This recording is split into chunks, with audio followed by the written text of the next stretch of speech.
স্বৈরাচার পতন, তিনবারের প্রধানমন্ত্রী দেশনেত্রী বেগম খালেদা জিয়া, গণতন্ত্রের মা।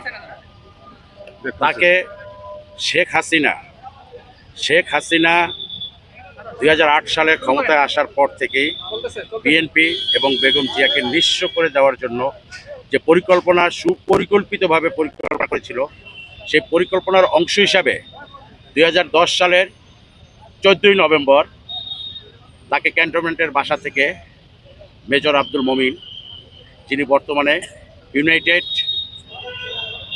পাওয়ার প্ল্যান্টের চেয়ারম্যান হিসাবে আছেন, তিনি তাকে এক কাপড়ে সেই দিন বের করে দিয়েছিলেন এবং সেই এক কাপড়ে তিনি তখন তার গুলশানের কার্যালয়ে এসেছিলেন।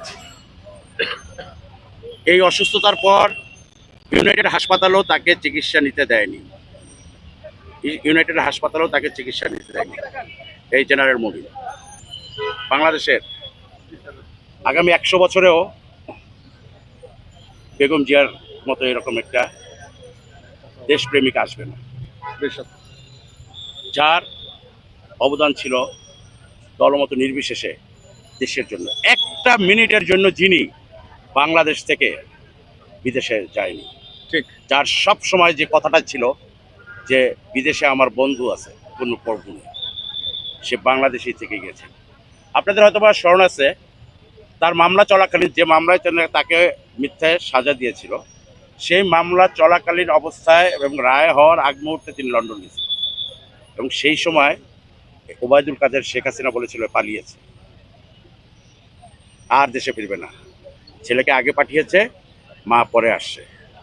কিন্তু দেশনেত্রী প্রমাণ করে দিয়েছেন, ঠিক, মাটি, মানুষ, এই দেশ, এদেশের জনগণ, এদেশের সব, তার সমস্ত সে মস্তিষ্কে আবৃত করা।